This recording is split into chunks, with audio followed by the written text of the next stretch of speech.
All right, we got the FJ62 here. I just picked this one up recently, 1989. So on the FJs, the 60s, they started in 1980 and ran it through 1990. So you got the round light ones, those are 80 through 87, and then 88, 89, 90, you got the square light FJ62.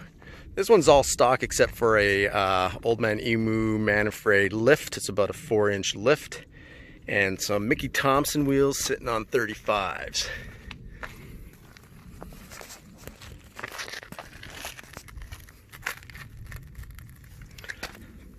ARB front bar with some rigid lights, and up top you have a period correct Manfre roof rack with shovel, axe, some recovery boards.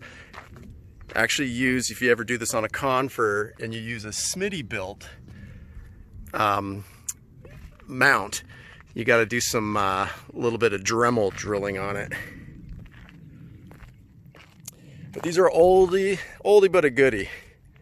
The 3FE engine, so on the 60 series, it was a 2FE shared with the Landcruiser, the FJ40 in the first version of the 60.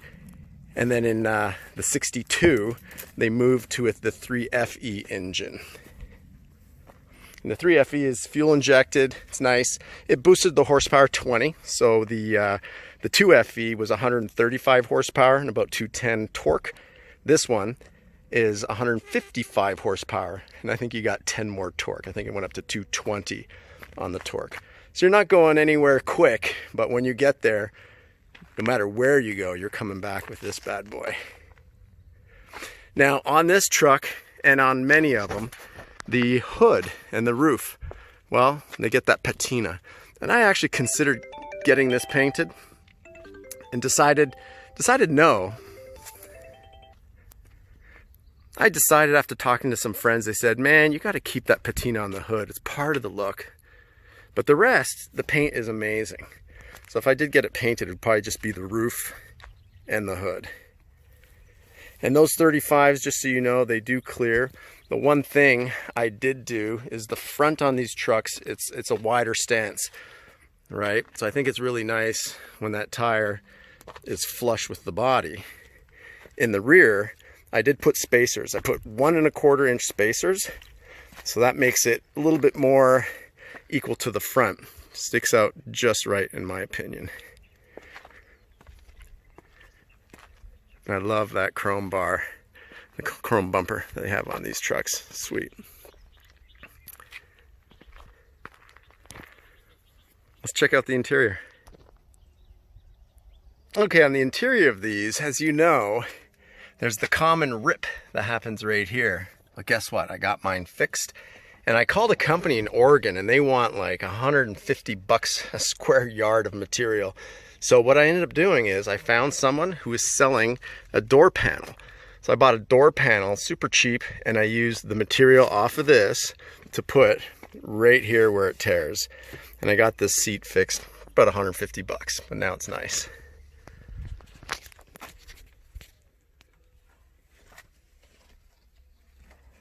Got the original radio,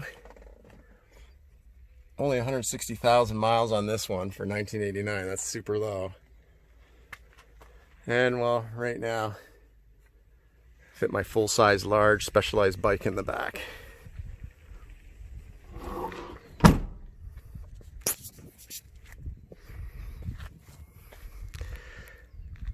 But if you have one of these, the lift, I think really proportionately, that 4-inch Manfre lift does it justice, and the 35-inch tires just look perfect on it.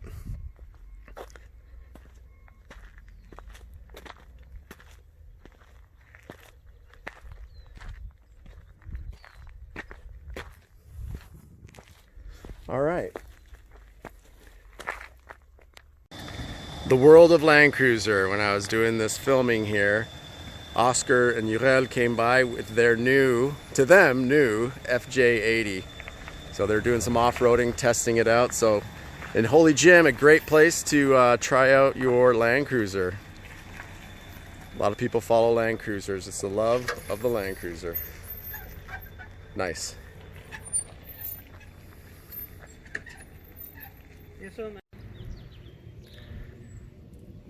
And on the hijack lift, as I was mentioning, if you have a confer and you're going to use the Smitty built, you got to do a little bit of retrofitting.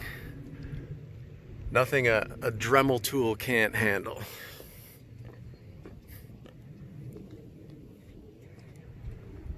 The FJ62, they made about 17,000 of them, so you can get one. They don't make them anymore. And then the previous, the FJ60, they made a little bit more from 1980 to 87.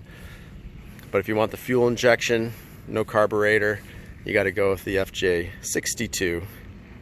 And here's a great example of a California, one owner, 160,000 miles.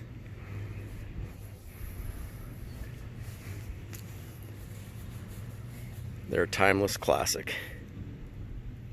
Thanks for watching.